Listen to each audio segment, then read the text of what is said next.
Hello పిల్లలు, ఎలా ఉన్నారు? ఇవాళ మన టాపిక్ ఏంటంటే ఇన్స్టంటేనియస్ వెలాసిటీ. ఈ టాపిక్ తెలుసుకునే ముందు మీరు బేసిక్ డిఫరెన్సియేషన్ తెలిసి ఉండాలి.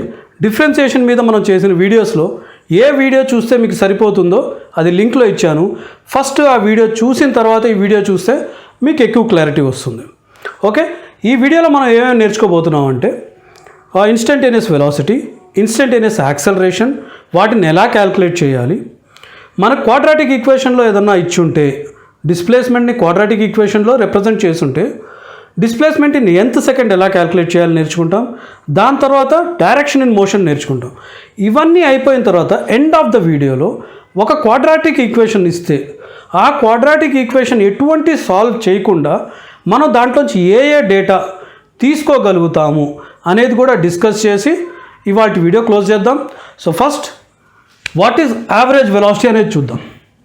ఒక వెహికల్ ఇక్కడి నుంచి ఇక్కడికి వెళుతూ ఉందనుకోండి. ఈ వెళ్ళే దారిలో point A and point B అనే రెండు ప్లేసెస్ని దాటింది అనుకుందాం. ఈ రెండు ప్లేసెస్ మధ్యన డిస్టెన్స్ 90 కిలోమీటర్స్ అనుకుందాం. ఈ 90 కిలోమీటర్స్ని ఈ వెహికల్ 2 అవర్స్లో దాటిందంటే, ఇక్కడ నుంచి ఇక్కడికి వెళ్ళడానికి 2 అవర్స్ తీసుకుందంటే ఈ వెహికల్ యొక్క స్పీడ్ మనం ఎంత అంటాం? Speed is equal to distance divided by time. Distance ఎంత? ఇక్కడ 90 divided by time 245 kmph. Done. ఇంతే కదా అంటాం. అదే ఈ బండి మనకు 3 అవర్స్లో వెళ్ళుంటే అప్పుడు స్పీడ్ ఎంత అయ్యేది? 90 డివైడెడ్ బై 3 30 kmph అయ్యేది. కానీ మనం బండి నడిపేటప్పుడు మన బండి ఎప్పుడన్నా ఒకటే స్పీడ్లో వెళ్తుందా? వెళ్ళదు. ట్రాఫిక్ ఉన్న దగ్గర మనం స్లో చేస్తాం, ట్రాఫిక్ లేని దగ్గర కొంచెం స్పీడ్గా వెళ్ళడానికి ట్రై చేస్తాం. ఇక్కడ స్లో స్పీడ్ అనేది చూడకుండా ఈ టోటల్ డిస్టెన్స్ని ఎంత టైంలో అది ట్రావెల్ చేసిందో ఆ డిస్టెన్స్ డివైడెడ్ బై టైం వేసి మనం ఒక స్పీడ్కి అరైవ్ అవుతున్నాం. దాన్నే మనం యావరేజ్ స్పీడ్ అంటాం. The speed calculated by taking a distance and dividing it by the time it has taken to cross it is average speed. ఇక్కడ డిస్టెన్స్ కాకుండా డిస్ప్లేస్మెంట్ ఇచ్చున్నాడు అనుకోండి, అప్పుడు వెలాసిటీ వస్తుంది. ఫార్ములా సేమ్గా ఉంటుంది, వెలాసిటీ వస్తుంది. వెలాసిటీ మనం ఎలా రాస్తాం? Velocity is equal to delta S, S ఏంటి? Displacement by delta T, change in time. ఇక్కడ ఉన్నప్పుడు పొజిషన్ x1, ఇక్కడ పొజిషన్ x2 అనుకుంటే, టైం t1 టైం t2 అనుకుంటే దీన్ని మనం ఎలా రాస్తాం? x2 minus x1 divided by t2 minus t1. Okay. కాకపోతే ఇందాక అనుకున్నట్టే ఇది మొత్తం దారిలో సేమ్ స్పీడ్ ఉంది లేదు మనకు తెలియదు. కొన్ని ప్లేసెస్లో ఎక్కువ ఉండొచ్చు, కొన్ని ప్లేసెస్లో తక్కువ ఉండొచ్చు. ఇది ఎప్పుడైతే ఈ ఫార్ములాతో మనం తీస్తామో ఇది అయిపోతుంది యావరేజ్ వెలాసిటీ. ఈ ఫార్ములా మనం ఏదైతే తీసామో that is average velocity, delta S by delta tea.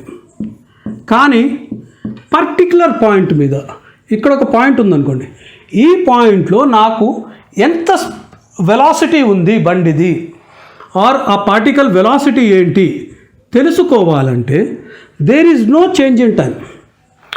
ఈ పర్టికులర్ పొజిషన్లో టైంలో ఏమైనా చేంజ్ ఉందా? లేదు. పొజిషన్ ఏమైనా మారుతుందా? మారట్లేదు. సో ఒక దగ్గర ఆ టైంకి ఎంత వెలాసిటీ ఉంది ఎలా తెలుసుకోవడం? అదే మనం బండి నడుపుతున్నాం అనుకోండి, ఆ టైంకి అలా స్పీడోమీటర్ చూడంగానే మనకు స్పీడ్ తెలిసిపోతుంది. కానీ వెలాసిటీ అలాంటిది ఏదైనా మీటర్ ఉంటే అది కూడా తెలుస్తుంది. బట్ మనం క్యాల్కులేట్ చేయాలంటే ఏం చేయాలి? క్యాల్కులేట్ చేయాలంటే మనకు టైంలో డిఫరెన్స్ కావాలి, పొజిషన్లో డిఫరెన్స్ కావాలి. టైంలో డిఫరెన్స్ తెలుసుకోవడం కష్టం కాబట్టి మనం ఏం చేస్తామంటే ఒక చిన్న డిఫరెన్స్ ఆఫ్ టైం డిటీ తీసుకుంటాం. ఈ డిఫరెన్స్ ఆఫ్ టైం ఎంత అంటే almost equal to 0 but not 0. చాలా చిన్న డిఫరెన్స్ ఆఫ్ టైం. దీన్ని డిఎస్ తీసుకుంటాం. డిఎస్ అంటే ఈ ఆల్మోస్ట్ స్మాల్ చేంజ్ ఆఫ్ టైంలో ఎంత డిస్ప్లేస్మెంట్ అయ్యిందో ఆ స్మాల్ డిస్ప్లేస్మెంట్ డిఎస్. ఈ డిఎస్ బై డిటీ మనకి ఏమిస్తుంది అంటే ఇన్స్టంటేనియస్ వెలాసిటీ. Instantaneous velocity. అంటే ఈ పాయింట్లో ఎంత వెలాసిటీ ఉంది అనేది ds/dt ఇస్తుంది. Change in very small change in displacement divided by very small change in time. ఈ చిన్న టైంలో ఎంత డిస్ప్లేస్మెంట్ అయ్యిందో ఆ డిస్ప్లేస్మెంట్ని ఈ టైంతో మనం డివైడ్ చేస్తే వచ్చేది ఈ ఇన్స్టెంట్లో ఉన్న వెలాసిటీ. ఓకే, సో ఇప్పుడు నేనేమన్నాను, ఈ స్పీడ్ పెరుగుతుంది తగ్గుతుంది పెరుగుతూ ఉంది తగ్గుతూ ఉంది అన్నాను కదా. ఎనీ ప్లేస్లో instantaneous velocity average velocity same అనే ఇన్స్టెంట్ ఉంటుందా? ఏదన్నా కండిషన్ ఉంటుందా? ఎక్కడ చూసినా ఇన్స్టంటేనియస్ వెలాసిటీ యావరేజ్ వెలాసిటీ సేమ్గా ఉండేటట్టు ఒక్క కండిషన్లో ఉంటుంది.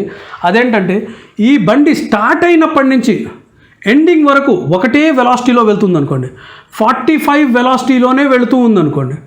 సో ఆ 45లోనే వెళుతూ ఉంటే మీరు ఎక్కడ చూసినా ఏ ఇన్స్టెంట్లో చూసినా 45 45 45 45 ఎక్కడున్నా 45 ఉంటుంది. So when is in average velocity and instant velocity equal? When the body is moving at constant or uniform velocity. Uniform వెలాసిటీలో మూవ్ అవుతూ ఉంటే ఇవి రెండు సేమ్గా ఉంటాయి. ఈ క్వశ్చన్ ఇంటర్మీడియట్లో అప్పుడప్పుడు అడుగుతూ ఉంటాడు. సో గుర్తుపెట్టుకోండి, యావరేజ్ వెలాసిటీ ఇన్స్టంటేనియస్ వెలాసిటీ ఎప్పుడు ఈక్వల్ ఉంటాయంటే body when it is moving at uniform velocity. Uniform velocity అంటే దారి పొడవున ఒకటే వెలాసిటీలో వెళ్తున్నట్టు. ఆ వెలాసిటీలో వెళుతూ ఉన్నప్పుడు ఎక్కడ చూసుకున్నా మనకు ఇన్స్టంటేనియస్ వెలాసిటీ కూడా సేమ్గా ఉంటుంది. సో ఇదే ఇన్స్టంటేనియస్ వెలాసిటీని గ్రాఫికల్గా ఎలా అర్థం చేసుకోవాలో చూద్దాం. ఓకే, గ్రాఫికల్గా అర్థం చేసుకోవడానికి మనం డిస్ప్లేస్మెంట్ టైం గ్రాఫ్ వేద్దాం. ఇది టైం, ఇది డిస్ప్లేస్మెంట్. ఈ గ్రాఫ్లో ఇలా మారుతూ ఉందనుకోండి, టైంని బట్టి డిస్ప్లేస్మెంట్ ఇలా మారుతూ ఉంటే ఈ పాయింట్ x1 అనేది ఇక్కడెక్కడో ఉందనుకుందాం. This is x1, position x1, this is t1. ఈ పొజిషన్లో టైం ఎంత అంటే t1. అలాగే this is x2, this is t2, x2. What is the slope? ఇక్కడ నుంచి ఇక్కడికి స్లోప్ ఎంత అంటే మనం ఏం చేస్తాం, ఇది స్లోప్ అవుతుంది. ఈ లైన్ ఈజ్ స్లోప్. ఇక్కడి నుంచి ఇక్కడికి ఎంత? x2 మైనస్ x1 అంటే delta s. Change in displacement, change in position gives displacement, ఇది వచ్చేసింది. అలాగే t2 minus t1 is delta T. So ఈ స్లోప్ ఏమిస్తుంది అంటే slope is equal to delta S by delta tea. Okay, ఈ slope దేనికి సమానం? ఈ స్లోపు ఇక్కడ థీటా యాంగిల్ చేస్తూ ఉంటే, ఎక్స్ యాక్సిస్తో ఇది థీటా యాంగిల్ చేస్తూ ఉంటే, so tan theta is equal to delta S by delta T. ఇదేమిచ్చింది? Slope of this graph. కానీ ఈ గ్రాఫ్నే ఒక రోడ్గా ఇమాజిన్ చేసుకోండి. రోడ్ ఇలా పైకి ఎక్కుతూ ఉందనుకోండి, ఇలా పైకి వెళ్తూ ఉందనుకోండి రోడ్డు. ఈ స్లోప్ అనేది ఇక్కడి నుంచి ఇక్కడికి ఇలా కనపడుతుంది, కానీ ఈ పాయింట్లో ఇలానే ఉందా? లేదు. ఈ పాయింట్లో స్లోప్ దీనికన్నా తక్కువ ఉంది, ఇక్కడ ఆల్మోస్ట్ సమానంగా ఉంది, పెరుగుతూ ఉంది. సో ఇక్కడ తక్కువ, ఇక్కడ సమానం, ఇక్కడ పెరుగుతూ ఉంది.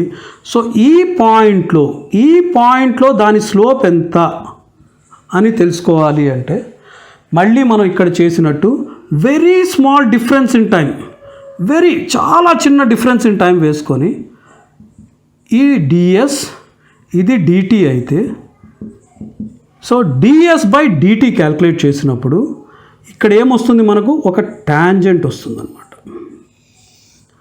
Tangent for this graph at this point. ఇదేమిస్తుంది మనకు? వెలాసిటీ, ఇన్స్టెంట్ వెలాసిటీ వస్తుంది. That is equal to ds by dt. ఈ గ్రాఫ్ ఏమి ఇచ్చింది? ఈ స్లోప్ ఇచ్చింది మనకు యావరేజ్, v యావరేజ్ ఇచ్చింది. That is delta S by delta T. So what is velocity? Velocity ఏంటంటే డిస్ప్లేస్మెంట్ టైం గ్రాఫ్ యొక్క స్లోప్. ఏ రెండు పాయింట్స్ మధ్యన మనం స్లోప్ తీసుకుంటే that will become average velocity. Particular point దగ్గర స్లోప్ క్యాల్కులేట్ చేయాలి అంటే ఈ స్లోప్ చూడండి, ఇది గ్రాఫ్ లోపల ఉంది, ఇది గ్రాఫ్ బయటకి ఒక టాంజెంట్గా వచ్చేసింది. ఈ టాంజెంట్ ఏమి రిప్రజెంట్ చేస్తుందంటే ఇన్స్టంటేనియస్ స్లోప్. ఇక్కడున్న ఇన్స్టెంట్ స్లోప్ విచ్ ఈ ప్లేస్లో డిస్ప్లేస్మెంట్ టైం గ్రాఫ్ ప్లేస్లో ఇదైపోతుంది ఇన్స్టంటేనియస్ వెలాసిటీ. కాన్సెప్ట్ అర్థమైంది అనుకుంటాను. సో ఇప్పుడు ఏం చేద్దామంటే మనం ఫస్ట్ nth సెకండ్లో ఎంత డిస్ప్లేస్మెంట్ అవుతుంది అనేది చేసేద్దాం. అది అన్నిటికన్నా ఈజియెస్ట్.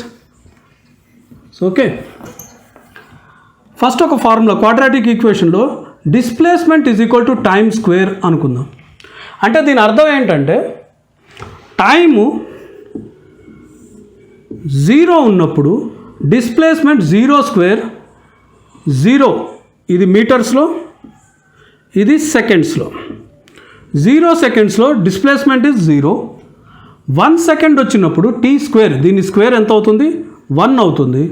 అలాగే 2 సెకండ్స్లో 4 మీటర్స్ డిస్ప్లేస్మెంట్ అయినట్టు.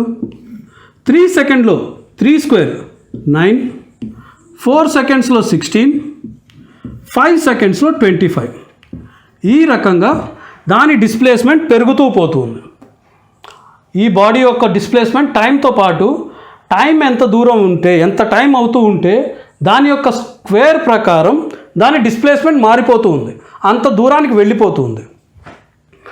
ఇప్పుడు nth సెకండ్లో దీని డిస్ప్లేస్మెంట్ ఎంత అంటే Sn ఈజ్ ఈక్వల్ టు ఎంత అంటే ఇది nth సెకండ్ అనుకోండి, థర్డ్ సెకండ్ ఎప్పటి నుంచి ఎప్పటికి స్టార్ట్ అవుతుందంటే 2వ సెకండ్ ఎండ్ అవ్వంగానే 3rd సెకండ్ స్టార్ట్ అయిపోతుంది.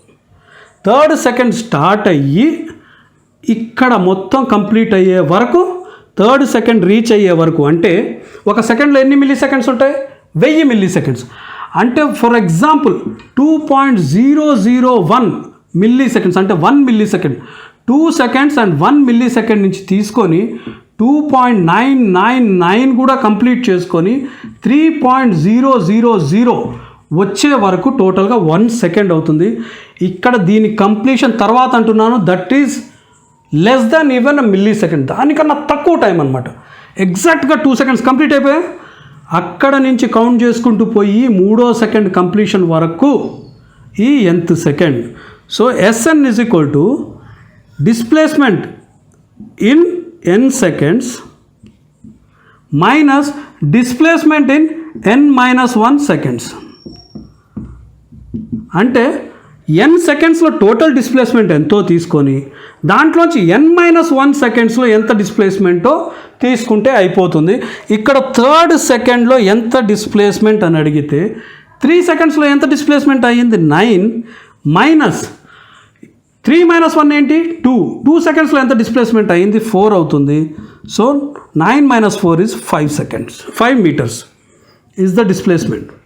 అలాగే S5 తీసుకున్నాం అనుకోండి, 5 సెకండ్స్లో ఎంత డిస్ప్లేస్మెంట్ అయింది 25. 5 - 1 సెకండ్స్లో అంటే 4 సెకండ్స్లో ఎంత displacement 16 - 16 is equal to 9 metres.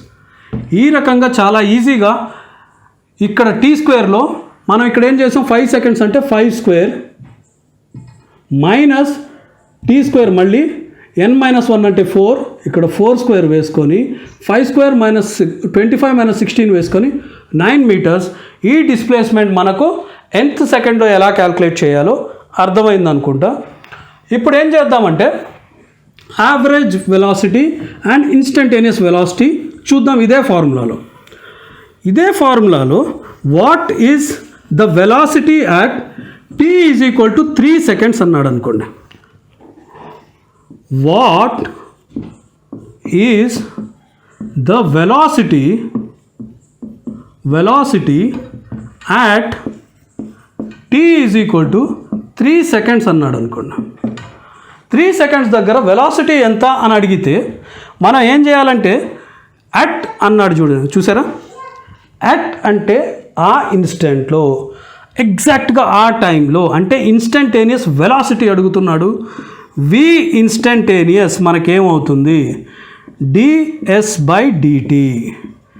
మనం డిఫరెన్సియేషన్లో ఏం నేర్చుకున్నాం, if y is equal to x to the power of n, then dy/dx is equal to n into X to the power of n-1 అని నేర్చుకొని ఉన్నాం.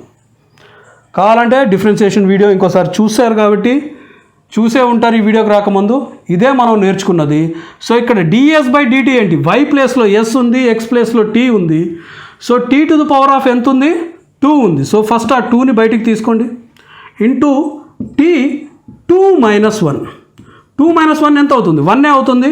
సో ఈ 1 రాయకపోయినా మనకు సరిపోతుంది. So what is the distance velocity at 3 seconds అని అడిగాడు కాబట్టి ఈ t ప్లేస్లో ఈ 3 వేసేయండి. So this is equal to 2 into 3, that is equal to 6 meters per second. So ఈ ఫార్ములా ప్రకారం ఒక పార్టికల్ కానీ మూవ్ అవుతూ ఉంటే, డిస్ప్లేస్ అవుతూ ఉంటే 3 సెకండ్కి 3rd సెకండ్లో దాని వెలాసిటీ ఎంత ఉంటుంది అంటే 6 meters per second ఉంటుంది. ఇప్పుడు యావరేజ్ వెలాసిటీ అడగాలనుకోండి, ఎలా అడుగుతాడంటే find average velocity, find average అనొచ్చు, అనకపోవచ్చు. Find velocity between t is equal to 1 second and t is equal to 4 second అన్నాడు అనుకోండి. సో కొంతమంది పిల్లలు ఏం మిస్టేక్ చేస్తూ ఉంటారంటే velocity, instantaneous velocity at 4 seconds తీసేసుకుంటారు, ఇన్స్టంటేనియస్ వెలాసిటీ అట్ 1 second తీసేసుకుంటారు, తీసుకొని ఈ రెండింటి యావరేజ్ చేస్తారు. అలాంటి తప్పు చేయొద్దు. బేసిక్స్కి వెళ్ళిపోండి. వాట్ ఈజ్ యావరేజ్ వెలాసిటీకి వెళ్ళిపోండి. V average is equal to ΔS/ΔT. Delta S displacement divided by change in time. ఎంత టైంలో ఆ డిస్ప్లేస్మెంట్ అయ్యిందో అది చూడండి. సో 4 secondsలో దాని డిస్ప్లేస్మెంట్ ఎంత ఉండింది? ఈ t ప్లేస్లో 4 పెట్టండి. S4 is equal to 4² 16. So x2 ఇది change in position, x2 that is equal to S4. ఇక్కడ x1 ఫస్ట్ పొజిషన్ ఎక్కడ అనుకుంటున్నాం? S1 t ప్లేస్లో 1 పెట్టండి, 1² 1 అవుతుంది. So change in displacement or displacement ఎంత? 16 - 1 డివైడెడ్ బై టైం ఎంత మారింది? 4 seconds నుంచి 1 second నుంచి 4 seconds వెళ్ళడానికి ఎంత టైం పట్టింది? 4 - 1 అది 3 seconds. So 15 divided by 3 is equal to 5 meters per second is the average velocity. Okay, 5 meters per second. ఈ 3 secondsలో యావరేజ్ వెలాసిటీ మనం వి ఇన్స్టెంట్ 3 secondsలో ఎంత తీసుకున్నాం? మనకు ఎంత వచ్చింది? 6 meters per second. So instantaneous velocity average వెలాసిటీకి ఇక్కడ సమానంగా లేదు. ఎందుకు? ఉండొచ్చు, కొన్ని కండిషన్స్లో ఉండొచ్చు, బట్ ఇక్కడ ఎందుకు లేదు అంటే ఇది యూనిఫామ్ వెలాసిటీలో లేదు కాబట్టి ప్రతి పాయింట్ దగ్గర ఇవి రెండు సమానంగా ఉండాలని లేదు. ఏదో ఒక పాయింట్లో ఉండొచ్చు, ఏదో ఒక టైం సెకండ్లో ఉండొచ్చు, ప్లస్ మనం ఇక్కడ క్యాల్కులేషన్ చేసినప్పుడు రాలేదు. సో ఇది కాకుండా ఇంకొక ఫార్ములా తీసుకుందాం. Okay, if S is equal to t³ - 3t అనుకోండి. Okay, find the time when the body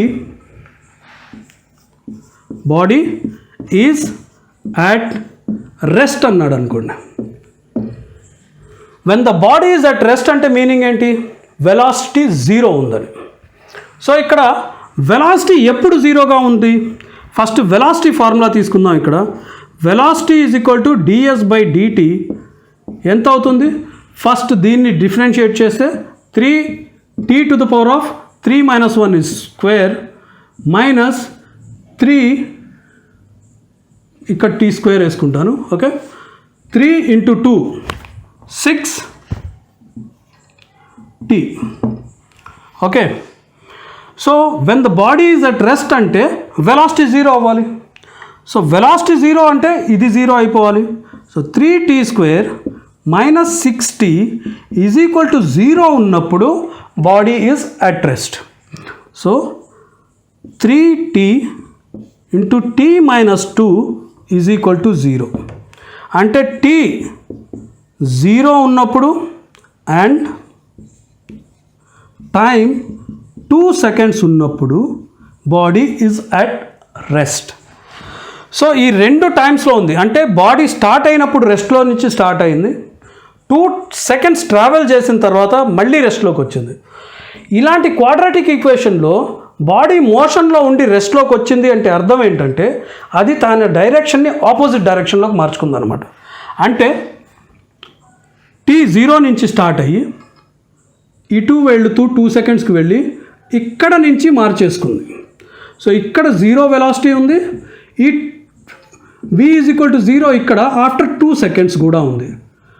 ఇటు వెళ్ళింది అని నేను అనట్లేదు, ఇటు వెళుతూ ఉండుంటే ఇటు వచ్చేసింది, లేదా ఇది ఇటు వెళుతూ ఉండుంటే if it was travelling in negative direction తన డైరెక్షన్ ఇక్కడ చేంజ్ చేసుకొని t ఈజ్ ఈక్వల్ టు 2 secondsలో చేంజ్ అయిపోయి పాజిటివ్ డైరెక్షన్లోకి ఆపోజిట్ డైరెక్షన్ ఎంటైర్లీ ఆపోజిట్ డైరెక్షన్లోకి వెళ్ళిపోతుంది.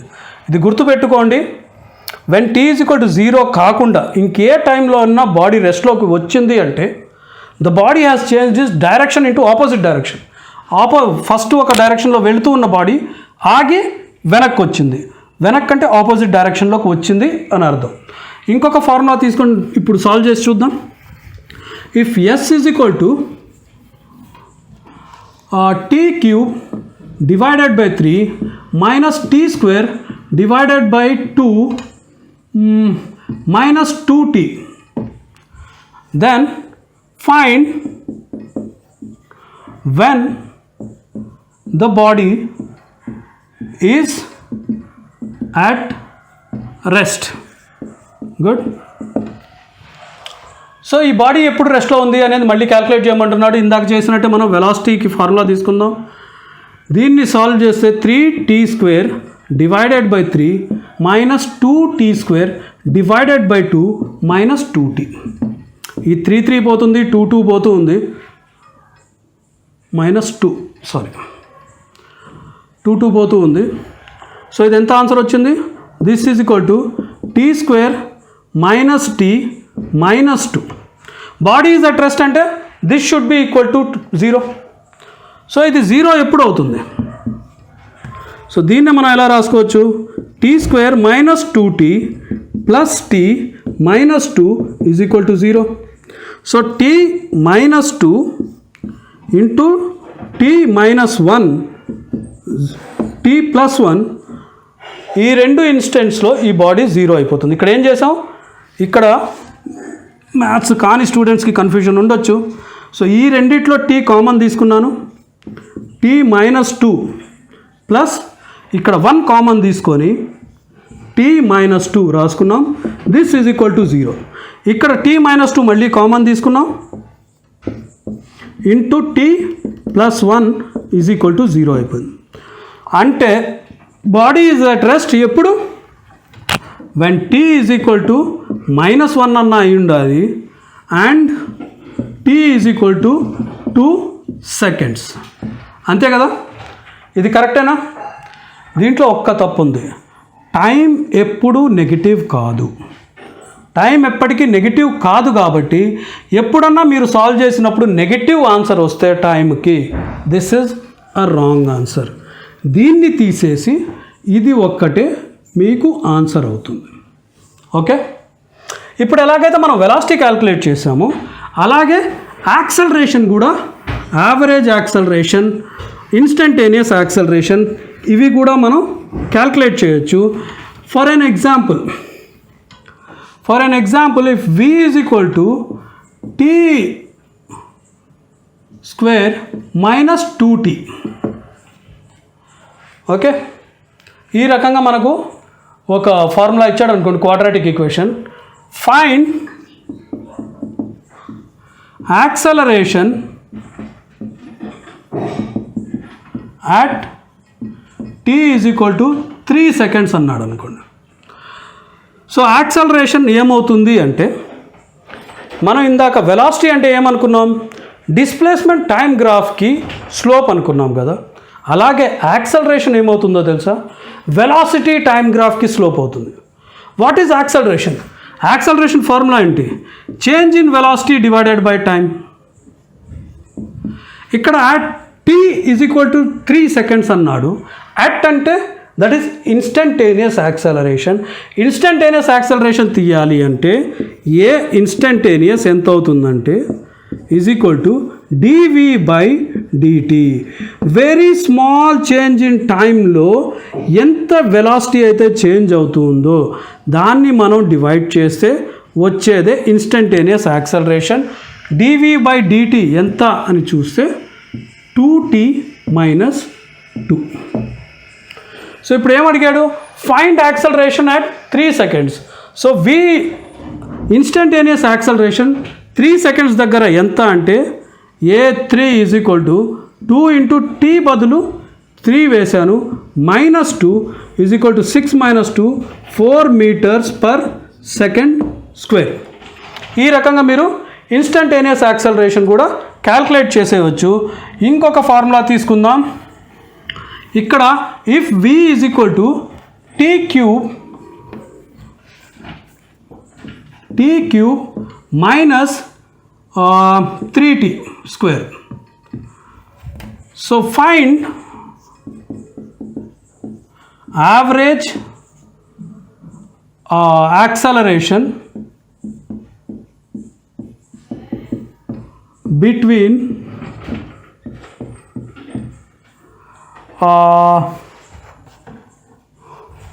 the time intervals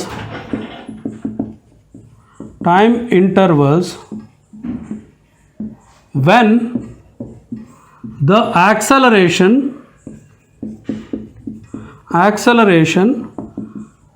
is 0. అంటే యాక్సలరేషన్ లేని టైం ఇంటర్వెల్స్ మధ్యన యావరేజ్ యాక్సలరేషన్ ఎంత అని అడిగాడు అనుకోండి. ఫస్ట్ యాక్సలరేషన్ 0 ఎప్పుడు ఉంటుందో తీసుకుందాం. సో యాక్సలరేషన్ ఎలా క్యాలిక్యులేట్ చేస్తాం మనం? Acceleration is equal to dv by dt. ఈ ఫార్ములాని మనం డిఫరెన్షియేట్ చేస్తే 3t స్క్వేర్ మైనస్ 6t అవుతుంది. యాక్సలరేషన్ 0 ఉండాలి అంటే this should be equal to 0. So 3t square minus 6t 0 ఉండాలి కదా. సో అంటే 3t into t minus 2 is equal to 0 ఉండాలి. So either t is equal to 0 ఉన్నప్పుడు యాక్సలరేషన్ 0 ఉంది, మళ్ళీ t ఈజ్ ఈక్వల్ టు 2 ఉన్నప్పుడు యాక్సలరేషన్ 0 ఉంది. సో మనకు రెండు టైం ఇంటర్వెల్స్ వచ్చేసాయి. t is equal to 0 second, t is equal to 2 seconds. ఈ టైం ఇంటర్వెల్స్ మధ్యన యావరేజ్ యాక్సలరేషన్ కనుక్కోమన్నాడు. ఇందాక యావరేజ్ వెలాసిటీ చేసినట్టుగానే యావరేజ్ యాక్సలరేషన్ కూడా మనం ఎలా చేయాలి? Acceleration average is equal to delta v by delta t. Change in velocity divided by change in time. Change in velocity ఎప్పటి నుంచి ఎప్పటి వరకు? ఫస్ట్ వెలాసిటీ అట్ 2 seconds ఎంత అని చూద్దాం. ఇక్కడ t బదులు 2 పెట్టండి. 2 క్యూబ్ మైనస్ 3 ఇంటూ 2 స్క్వేర్ అంటే 2 క్యూబ్ అంటే 8 minus 3 4s are 12. So -4 meters per second. Velocity 2. Velocity at 0 seconds. ఇక్కడ 0 పెట్టి ఇక్కడ 0 పెడితే 0 వస్తుంది. So delta v is equal to ఎంత? -4 minus 0. -4 minus 0. Change in time ఎంత? 2 minus 0 seconds. So -4 divided by 2 is equal to average acceleration ఎంత అయింది? -2 meters per second square. ఈ రకంగా ఈ ఫార్ములాస్ అన్నింటినీ మీరు సాల్వ్ చేయొచ్చు. ఇప్పుడు మీకు ఒక ఇంపార్టెంట్ కాన్సెప్ట్ గురించి చెప్పబోతున్నాను. ధ్యాసగా చూడండి. ఒక ఫార్ములా ఉందనుకోండి మన దగ్గర. ఫర్ ఎగ్జాంపుల్ ఏం తీసుకోవచ్చు మనం? s is equal to t cube minus 6t square ఉందనుకోండి. ఇప్పుడు what is displacement after 5 seconds అని అడిగాడు అనుకోండి. ఈ ఫార్ములాలో డిస్ప్లేస్మెంట్ 5 సెకండ్ల తర్వాత ఏంటి? ఇక్కడ 5 వేసేసుకుంటే అయిపోతుంది. Displacement after 5 seconds is equal to 5 cube minus 6 into 5 square is equal to 125 minus 6 into 25 150 అవుతుంది. సో ఎంత? -25 meters. ఇప్పుడు ఈ ఆన్సర్ని బట్టి మీకు క్వశ్చన్ అడుగుతాను, చెప్పగలుగుతారా? What is the direction of motion? ఈ పార్టికల్ లేదా ఈ బాడీ ఏ డైరెక్షన్లో వెళుతుంది చెప్పగలుగుతారా? మైనస్లో ఉంది కాబట్టి నెగిటివ్ డైరెక్షన్లో ఉంది అనుకుంటారేమో. నో, ద డిస్ప్లేస్మెంట్ మీకు ఎప్పుడు దాని డైరెక్షన్ ఇవ్వదు. ఇక్కడ -25 ఉంది, ఒక ఆన్సర్ 0 ఉంది, ఒక ఆన్సర్ 25 ఉంది. ఈ మూడిట్లో ఏది నెగిటివ్ డైరెక్షన్లో వెళ్తుంది అనేది రిప్రజెంట్ చేస్తుంది అంటే ఈ 3 డిస్ప్లేస్మెంట్. సో ఇది ఇవ్వదు, ఇది చెప్పదు, ఇది చెప్పదు. ఈ 3 కూడా మీకు ఆ ఆన్సర్ ఇవ్వలేవు. ఎందుకు ఇవ్వలేవు? ఇది ఇవ్వకపోతే ఇంకా ఏ వాల్యూ మనకు ఆ ఇన్స్టెంట్లో, ఆ 5 seconds అనే ఇన్స్టెంట్లో మనకు నెగిటివా పాజిటివ్ డైరెక్షన్ ఏది చెబుతుంది, ఇది ఎందుకు చెప్పలేదు అనేది ఇదే ఆన్సర్లో మనం చూద్దాం. డైరెక్షన్ ఆఫ్ మోషన్ ఎప్పుడు కూడా వెలాసిటీ ఇస్తుంది, డిస్ప్లేస్మెంట్ ఇవ్వదు, వెలాసిటీ ఇస్తుంది. ఎలా అనేది కూడా చూద్దాం. ఇక్కడ వెలాసిటీ ఫార్ములా ఏమవుతుంది? 3t² మైనస్ 12t, అంతే కదా? ఓకే, సో మనం ఒక టేబుల్ వేసుకుందాం. Okay, time, displacement, velocity. Time 0 ఉన్నప్పుడు ఇక్కడ 0, ఇక్కడ 0, సో డిస్ప్లేస్మెంట్ కూడా 0, వెలాసిటీ కూడా 0. టైం 1 ఉన్నప్పుడు ఇక్కడ 1 cube minus 6 into 1, so S1 is equal to 1 minus 6 is equal to -5. So ఇది -5. గుడ్. ఇక్కడ 1 వేసుకుంటే V1 is equal to 3 into 1 minus 12 into 1, 3 minus 12 -9. Okay, S2 2 secondsలో ఎంత ఉంది? 2 cube minus 6 into 2 square. So 8 minus 6 4s are 24 is equal to ఎంత అవుతుంది మనకు? 16, -16. So 2 seconds దగ్గర ఇది -16 అవుతుంది. వెలాసిటీ ఎంత అవుతుంది?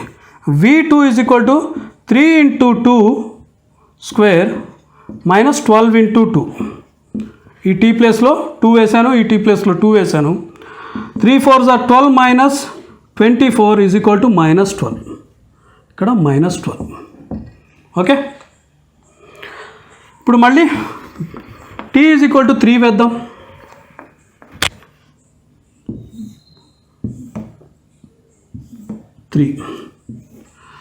సో ఈ displacement after 3 seconds is equal to 3 cube minus 6 into 3 square is equal to 27 minus 9 6 are 54, అంతే కదా? Yeah, 54.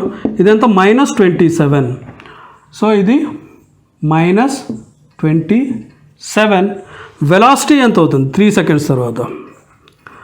Velocity is equal to 3 into 3 square minus 12 into 3. 3 into 3 square 27 minus 36 is equal to ఎంత అవుతుంది? ఇది -9. So velocity is again 27, 12 3 36, yeah, -9. No problem. S is equal to 4 అనుకోండి. Time is equal to 4. ఇక్కడ 4 3 12 minus V2 ఎంత అయింది? 3 into 2 square minus 12 into 2, 3 4s are 12 minus 12 2 24, correct. Okay, no problem. So V is equal to 4. S4 4 సెకండ్లో displacement ఎంత? 4 cube మీకు 64 minus 4 4 16, 16 into 6 is 96. So S4 is equal to -32. 4 -32 అయింది. V4 3 into 16, 16 3s are 48 minus 12 4s are 48. So 0. So velocity 0 అయిపోయింది. ఇప్పుడు 5 సెకండ్స్లో వేద్దాం. S5 ఇందాకే తీసుకున్నాం. 125 minus 150 is equal to minus 25. S5 is equal to minus 25 and V5 ఎంత? V5 is equal to 3 into 25 is 75 minus 12 5s are 60. So velocity at 5 seconds is equal to positive 15 వచ్చింది. Positive 15. అలాగే 6 సెకండ్స్లో కూడా తీసేసుకుందాం. S6 is equal to 216 minus 216. So 6 is equal to 0 displacement and velocity at 6 V6 is equal to 3 into 36 108 minus 12 6 are 72. So ఇది ఎంత అవుతుంది? 36. So velocity 36 అయిపోయింది. S7 కూడా తీసుకుందాం. S7 is equal to 7 cube 343 minus 6 into 49. ఇది ఎంత అవుతుంది? 294 అనుకుంటా. 294. ఆన్సర్ ఎంత వస్తుంది? 47. సో 7 సెకండ్స్ తర్వాత డిస్ప్లేస్మెంట్ 47. వెలాసిటీ ఎంత అయింది? ఇంత దూరం చేసేసాం. S7 49 into 3 147 minus 12 into 7 49. 12 into 7 ఎంత? 84. సో ఇదంతా 63 is the answer. Okay, 63 meters per second దీని ఆన్సర్. ఇప్పుడు దీన్ని ఈ వచ్చిన డేటాని నేను ఒక రెఫరెన్స్ పాయింట్ నుంచి తీసుకున్నాను అనుకోండి. ఈ పాయింట్ 0 అనుకుంటే టైం 0 ఉన్నప్పుడు డిస్ప్లేస్మెంట్ ఎంత ఉంది? ఇక్కడ ఉంది. బాడీ ఇక్కడ ఉంది. టైం 1 అయినప్పుడు -5 అంటే ఇక్కడికి వెళ్ళింది -5.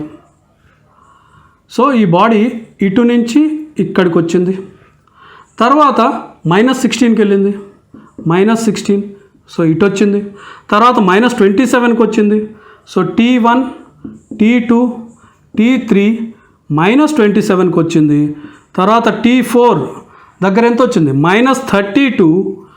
ఇక్కడికి వచ్చిన తర్వాత T5 వచ్చేసరికి -25కి వెళ్ళింది. అంటే ఇటువైపు ఇటు వచ్చేసింది. T5 దగ్గర -25కి వచ్చింది. బట్ వెలాసిటీ ఏమైంది? T4 దగ్గర వెలాసిటీ 0 అయిపోయింది. ఇందాకే మీకు చెప్పాను, స్టార్టింగ్ పాయింట్ కాకుండా ఇంకెక్కడైనా వెలాసిటీ 0 అయ్యింది అంటే ఆ బాడీ తన డైరెక్షన్ చేంజ్ చేసుకున్నట్టు. సో 4th సెకండ్ లేదా 4th సెకండ్ దగ్గర ఎగ్జాక్ట్గా ఈ బాడీ తన డైరెక్షన్ చేంజ్ చేసేసుకుంది. తర్వాత ఇది 6th సెకండ్కి మళ్ళీ 0కి వచ్చింది. 7th సెకండ్కి 63. అంటే బాడీ స్టార్ట్ అయినప్పటి నుంచి నెగిటివ్ డైరెక్షన్లోకి వెళ్ళి ఇక్కడి నుంచి పాజిటివ్ డైరెక్షన్లోకి వెళ్ళడం మొదలెట్టింది. So V5 displacement of 5 seconds మనకి ఏం చెప్పింది? -25. అంటే బాడీ ఇక్కడ ఉంది. But direction of the motion -25 అనే డిస్ప్లేస్మెంట్లో ఉంది. కానీ అది ఎటువైపు మూవ్ అవుతుంది? పాజిటివ్ డైరెక్షన్లోకి మూవ్ అవుతుంది. 4th సెకండ్ తర్వాత ఇది డైరెక్షన్ చేంజ్ చేసుకుంది. సో డిస్ప్లేస్మెంట్ నెగిటివ్ ఉంది అని రిప్రజెంట్ చేసిన ది డైరెక్షన్ కరెక్ట్గా చెప్పట్లేదు. డైరెక్షన్ ఏది చెబుతుంది?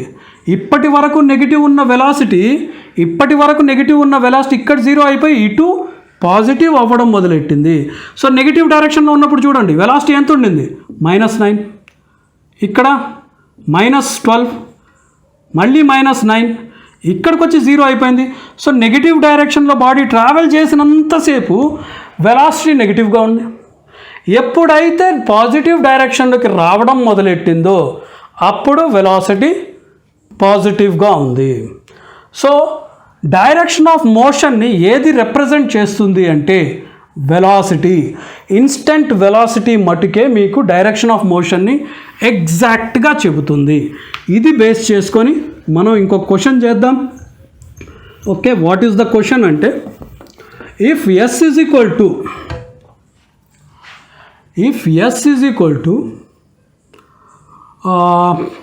t cube minus 9t square plus 24t unte find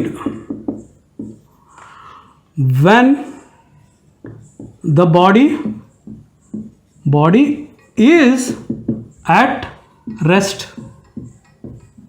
Okay, first question, find the time interval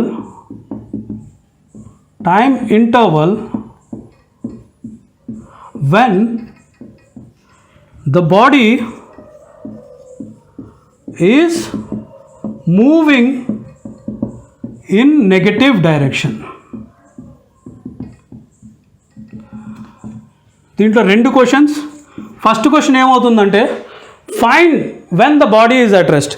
ఈ బాడీ ఎప్పుడు రెస్ట్లో ఉందో ఆ టైం కనుక్కోమంటున్నాడు. రెండవది find the time interval when the body is moving in negative direction. ఏ టైం మధ్యన ఈ బాడీ నెగిటివ్ డైరెక్షన్లో మూవ్ అవుతుందో కనుక్కోమన్నాడు. Okay, first when the body is at rest అంటే వెలాసిటీ 0 ఉండాలి. సో వెలాసిటీ ఏంటి, దీన్ని డిఫరెన్షియేట్ చేయడం అంటే 3t square minus 18t plus 24.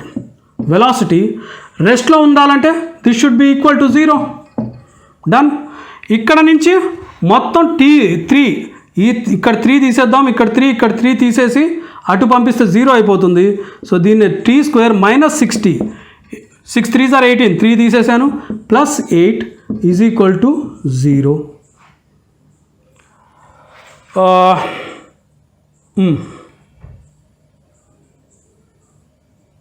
Okay, దీన్ని ఎలా రాసుకోవచ్చు, t square minus 4t minus 2t plus 8 is equal to 0.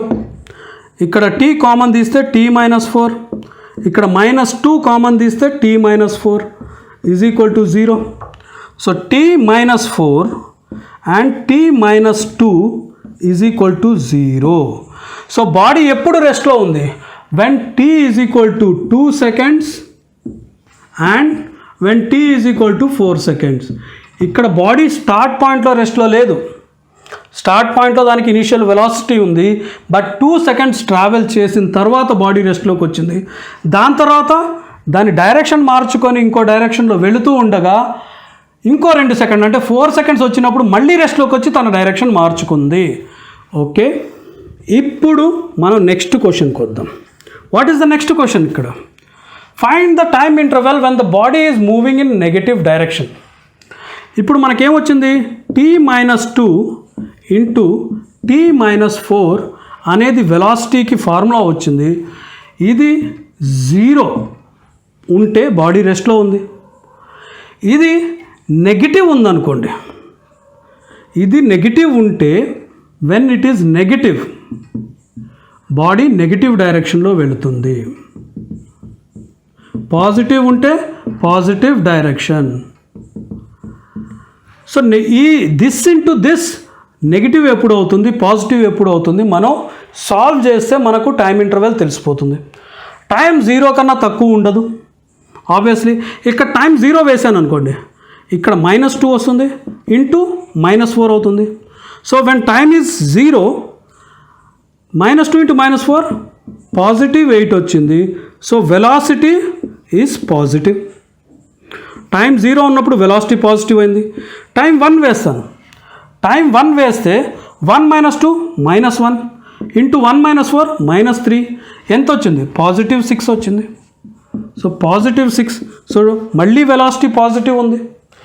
2 వేస్తే 2 and 4 మనకు ఏమొచ్చాయి, బాడీ రెస్ట్లో ఉంది. 2 వేస్తే 2 minus 2 0, 0 into something is 0. So body is at rest, 2 దగ్గర రెస్ట్లో ఉంది. 3 వేసాను అనుకోండి, 3 minus 2 positive 1 into 3 minus 4 negative 1. 1 into minus 1 is minus 1. So body when time is 3 seconds, body velocity is in negative. Velocity negative అంటే body negative డైరెక్షన్లో వెళుతుంది. అదే 4 వేసాను అనుకోండి, 4 minus 2 is 2 into 4 minus 4 is 0. So again at 4 body is at rest. ఇదే same, body is at rest. So దాని తర్వాత 5 వేస్తే 5 minus 2 is 3 into 5 minus 4 is 1. So positive 3. So 5 వస్తే పాజిటివ్. ఇంకా ఏది వేసుకున్నా 6 వేసుకున్నా 6 minus 2 ఇది పాజిటివ్ అవుతుంది. 6 అనేది 2 కన్నా పెద్దదే, 4 కన్నా పెద్దదే. కాబట్టి వన్స్ 4 దాటిన తర్వాత మీరు ఏ వాల్యూకి టైంకి వేసినా ఇవి పాజిటివే వస్తాయి. So body after 4 seconds it is moving in positive direction. So ఈ టేబుల్ని బేస్ చేసుకొని మనం ఏం చెప్పొచ్చు అంటే the body is moving in positive direction. 0 నుంచి స్టార్ట్, 0 seconds నుంచి 2 seconds వరకు బాడీ పాజిటివ్ డైరెక్షన్లోకి వెళ్ళి ఇక్కడ ఫ్రాక్షన్ ఆఫ్ సెకండ్ రెస్ట్ తీసుకొని మళ్ళీ వెనక్కి 2 seconds వరకు వెనక్కి వచ్చింది. ఎప్పటి వరకు? 2 నుంచి 3, 3 నుంచి 4 వరకు. మళ్ళీ 2 seconds వెనక్కి వచ్చి మళ్ళీ 2 seconds తర్వాత అంటే 4 seconds తర్వాత బాడీ మళ్ళీ పాజిటివ్ డైరెక్షన్లోకి వెళ్ళింది. ఇటు వచ్చి ఇటు వెళ్ళింది బాడీ. సో ఇక్కడ time is equal to 0, time is equal to 2, ఇక్కడ టైమ్ ఈజ్ ఈక్వల్ టు 4, ఇక్కడ మళ్ళీ వెళుతూ ఉంది. టైమ్ ఈజ్ ఈక్వల్ టు 4 తర్వాత బాడీ పాజిటివ్ డైరెక్షన్లోకి వెళుతూ ఉంది అనేది అర్థం. సో మనకు అడిగిన క్వశ్చన్ ఏంటి? Question when is the body moving in negative direction అంటే వెన్ టైమ్ ఈజ్ 2 నుంచి 4 మధ్యన 2 నుంచి 4 మధ్యన body was moving in negative direction. ఇక్కడ పాజిటివ్ డైరెక్షన్, ఇక్కడ నెగటివ్ డైరెక్షన్, ఇక్కడ positive direction. 0 to 2 0 to 2 positive, ఇది నెగటివ్. టైం మోర్ దెన్ 4 మళ్ళీ పాజిటివ్. 2 and 4 దగ్గర బాడీ రెస్ట్లో ఉంది. సో మీరు ఆ 2ని రెస్ట్ అనేది పాజిటివ్ డైరెక్షన్కి మీరు అప్లై చేయొచ్చు, నెగిటివ్ డైరెక్షన్కి అప్లై చేయొచ్చు. సో బాడీ 2 నుంచి 4 seconds వరకు నెగిటివ్ డైరెక్షన్లో ఉంది. సో ఈ కాన్సెప్ట్ మీకు అర్థమైపోయింది అనుకుంటా. ఇప్పుడు మేజర్గా మనం కవర్ చేయాల్సినవన్నీ కవర్ చేసేసాం. దీంట్లో ఇంకా మనం తెలుసుకోవాలంటే ఇదే క్వశ్చన్ని వాడి ఫైండ్ యాక్సలరేషన్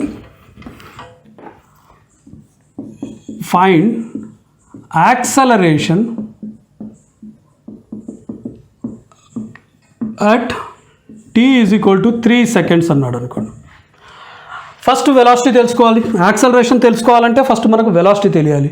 వెలాసిటీ ఫార్ములా ఏంటి? v is equal to ds by dt. So this is equal to 3t² minus 18t plus 24. Acceleration దీన్ని మళ్ళీ మనం డిఫరెన్షియేట్ చేయాలి వెలాసిటీని. 3 2s are 6 into t minus 18. ఇది కాన్స్టెంట్ కాబట్టి 0 అయిపోతుంది. Okay, what is the acceleration at t is equal to 3 seconds? Acceleration at 3 seconds is equal to t బదులు 3 పెట్టడం, 6 3s are 18 minus 18 is equal to 0. ఏదో గుడ్డి లెక్కలో 0 వచ్చింది. 4 seconds వేసి చూద్దాం. 4 seconds. Acceleration at 4 seconds is equal to 6 4s are 24 minus 18 is equal to 6 meters per second square. ఈ రకంగా యాక్సలరేషన్ క్యాల్కులేట్ చేయొచ్చు. Find average acceleration. ఇదే క్వశ్చన్లో find average acceleration between 3 and 4 seconds అన్నాడు అనుకోండి. వెలాసిటీ ఇందాక వేసుకున్నట్టే 3t² minus 18t plus 24. So velocity at 4 seconds ఎంత అవుతుంది? 16 3s are 48 minus 18 into 4, 18 4s are 36 72 plus 24 is equal to 72 minus 72 0. velocity at 3 seconds ఎంత? velocity at 3 seconds మనం 27 minus 18 3s are ఎంత వచ్చింది మనకు? 24 54 ప్లస్ 24 ఇది ఎంత అవుతుంది? 40 51 అంతేనా? 9 9 3s 27. Okay, 18 3s are 18 into 3 54. Yeah 24. Okay. So 51 minus 54 is equal to minus 3 meters per second. Meters per second. Average velocity acceleration ఏంటి? Average acceleration A average is equal to V2 minus V1 divided by T2 minus T1. ఇక్కడ V2 ఏంటి? Higher number 4 0 minus V3 ఏంటి? Minus 3 minus of 3 divided by 4 minus 3 is equal to 3 divided by 1 is equal to 3 metres per second square. ఈ రకంగా quadratic equations ఇస్తే మీరు అన్నీ solve చేసేయచ్చు. ఇప్పుడు మీకు ఫార్ములాస్ ఇస్తే ఎలా ఒక ఫార్ములా నుంచి మీరు ఏమేమి డిరైవ్ చేయొచ్చు, ఏమేమి ఫార్ములా చూసే ఏం అర్థం చేసుకోవచ్చు అనేది కూడా ఇప్పుడు చూసేద్దాం. ఇప్పుడు suppose S is equal to 9t అని ఇచ్చాడు అనుకోండి. దీన్ని చూడంగానే మీకు ఏమర్థం అవుతుంది? టీతో ఇది మారుతూ ఉందని. బట్ ఈ 9 ఒక నంబర్ని రిప్రజెంట్ చేస్తుంది. మీకు గుర్తుంటే S is equal to U T plus half A T square. U T plus half A T square.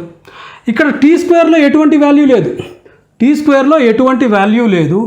ఉన్నదల్లా ఒక సింగిల్ టీ. ఈ టీఏ మటుకే ఉంది. సో ఇప్పుడు ఈ 9 ఏమవుతుంది? U. 9 is equal to u. So ఈ ఫార్ములాలో t to the power of 1 మటుకే ఉంటే దాని ముందున్న నంబర్ ఏ నంబర్ అన్నా ఉండండి, 9 10 15 ఏది ఉన్నా కానీ that is equal to initial velocity. Initial velocity అవుతుంది.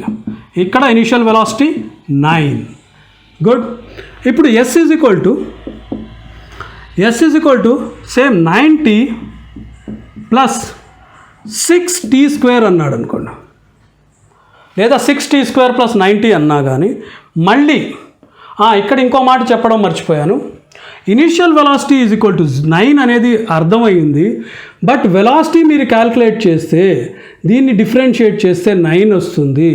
ఈ వెలాసిటీ టైంతో ఎప్పుడూ మారట్లేదు.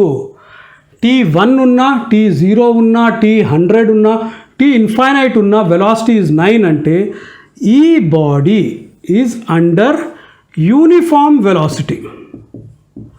Uniform velocity. సో అది 9 metres per second. So initial వెలాసిటీలోనే ఆ బాడీ మూవ్ అయిపోతూ ఉంది. యూనిఫామ్ అదే 9 మీటర్స్ పర్ సెకండ్లోనే మూవ్ అయిపోతుంది. సో ఇలా ఇచ్చాడు అనుకోండి. ఇలా ఇచ్చినప్పుడు ఈ 9 is equal to initial velocity t to the power of 1కి ముందు ఉన్న ఏ వాల్యూ ఉన్నా ఇది మీరు బ్లైండ్గా తీసేసుకోండి. This is initial velocity. ఇక్కడ టీ స్క్వేర్కి ముందు ఏ వాల్యూ ఉన్నా ఆ వాల్యూని జస్ట్ డబల్ చేసేసుకోండి. ఈ 6 ఉంది కదా, 6ని డబల్ చేసేసుకోండి. 6 డబల్ చేస్తే ఏమవుతుంది? 12 వస్తుంది. So initial acceleration is equal to 6 into 2, ఇక్కడ 12. ఇక్కడ 6 బదులు 8 ఉంటుంటే 8 ఇంటూ 2 16 అయ్యేది. సో ఇక్కడ ఏ వాల్యూ ఉన్నా దాన్ని జస్ట్ డబల్ చేసుకోండి. ఎందుకు? ఇక్కడ a/2 హాఫ్ ఆఫ్ యాక్సలరేషన్ ఉంది అంటే ఇది half of acceleration. 6 is half of acceleration which is equal to 12. ఇక్కడ మీరు వెలాసిటీ చూస్తే v is equal to 9 plus 6t అవుతుంది. 9 plus 6t. t is equal to 1 వేసినప్పుడు, t ఈజ్ ఈక్వల్ టు 0 వేసినప్పుడు 9 initial velocity వచ్చేస్తుంది. Time at 0. t is equal to 1 వేసినప్పుడు 9 plus 15. So uniform velocity కాదు, velocity మారుతూ ఉంది. బట్ యాక్సలరేషన్ తీసుకోండి. Acceleration ఏమవుతుంది? ఇది 0 అయిపోతుంది. 6.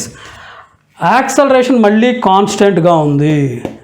కాన్స్టెంట్ యాక్సలరేషన్లో ఉంది అంటే ఏంటి? This body is under uniform acceleration. So ఏదైతే మనకు ఇనీషియల్ యాక్సలరేషన్ ఉందో అదే యూనిఫామ్ యాక్సలరేషన్లో ఈ బాడీ వెళుతుంది. ఇక్కడ ఎంత? 12 మీటర్స్ పర్ సెకండ్ స్క్వేర్. ఇలా కాకుండా క్వాడ్రాటిక్ ఈక్వేషన్స్ ఇక్కడ వరకే రెస్ట్రిక్ట్ చేస్తాడు అనేది లేదు. ఇక్కడ వరకే రెస్ట్రిక్ట్ చేస్తాడు అనేది లేదు. ప్లస్ 8t³ అని ఇచ్చాడు అనుకోండి. ఎప్పుడైతే ఫార్ములాలో మీకు more then t to the power of 2 ఏమి వచ్చినా గుర్తుపెట్టుకోండి, this body is not under uniform acceleration. Uniform యాక్సలరేషన్లో లేదు. ఆల్రెడీ ఇది ఉంటేనే మనకు తెలిసిపోయింది ఇది యూనిఫామ్ వెలాసిటీలో లేదని. ఎప్పుడైతే టీ క్యూబ్ వచ్చేసిందో this body is in changing acceleration. Acceleration అంటూ మారుతూ ఉంది, అది కాన్స్టెంట్గా లేదు. చూడండి వెలాసిటీ ఎంత అవుతుంది, 9 + 12t ప్లస్ 9 + 12t. ఇక్కడ వరకే మనం ఇందాక చూసినప్పుడు v = u + at కూడా మీరు కన్సిడర్ చేసుకోవచ్చు. u 9 యాక్సలరేషన్ 12, ఇక్కడ వచ్చిన 12 same acceleration 12. Initial velocity 9, u acceleration 12. ఈ ఫార్ములాలో కూడా మనకు వచ్చేసింది. కానీ ఇప్పుడు ఇక్కడ టీ క్యూబ్ యాడ్ అయ్యింది కాబట్టి ప్లస్ 8 × 3 = 24t². ఇప్పుడు మనం యాక్సలరేషన్ తీసుకోవాలంటే 12 + 48t. t = 0 ఉన్నప్పుడు ఏమొస్తుంది, t = 0 ఉన్నప్పుడు 12 మటుకే మిగులుతుంది. 48 × 0 = 0. సో ఇనీషియల్ యాక్సలరేషన్ ఇస్ 12, ఇది మనకు వచ్చేసింది. t = 1 వేయంగానే ఇది 60 అయిపోతుంది. అంటే టైంతో పాటు యాక్సలరేషన్ మారిపోతూ ఉంది. సో ఎప్పుడైనా గుర్తుపెట్టుకోండి, ఇదే ఫార్ములాని గుర్తుపెట్టుకోండి. ఇలా ఇచ్చినప్పుడు 9 initial velocity, 6 × 2 is initial acceleration. T cube కానీ t⁴ ఇంకేది ఇచ్చినా యాక్సలరేషన్ యూనిఫామ్ కాదు. ఈ ఫార్ములాలో only at the maximum t² వరకే ఉంటే ఈ 12 అనేది యూనిఫామ్ యాక్సలరేషన్ అవుతుంది. వెలాసిటీ మారుతూ ఉంటుంది. t² ఉన్నప్పుడు ఈ స్క్వేర్ కూడా తీసేస్తే 9t ఉంది. సో యాక్సలరేషన్ 0t², 0 × t² వేసుకోవచ్చు. సో యాక్సలరేషన్ 0 ఉందంటే ఏంటి, యూనిఫామ్ వెలాసిటీలో ఉంది. 9 అనేది ఇనిషియల్ వెలాసిటీ, ఇదే వెలాసిటీలో బాడీ కూడా మూవ్ అవుతుంది. సో ఒక ఫార్ములాని చూడంగానే మీకు ఇంత డేటా ఒక్కసారిగా అర్థమైపోవాలి. సింపుల్ క్వశ్చన్ అడిగాడు అనుకోండి, ఒక ఫార్ములా ఇచ్చేసి what is the initial velocity అన్నాడు అనుకోండి, ఎంత పెద్ద ఫార్ములా ఉన్నా జస్ట్ 9, t⁴ 1కి ముందు ఉన్నదే మనకి ఇనిషియల్ వెలాసిటీ.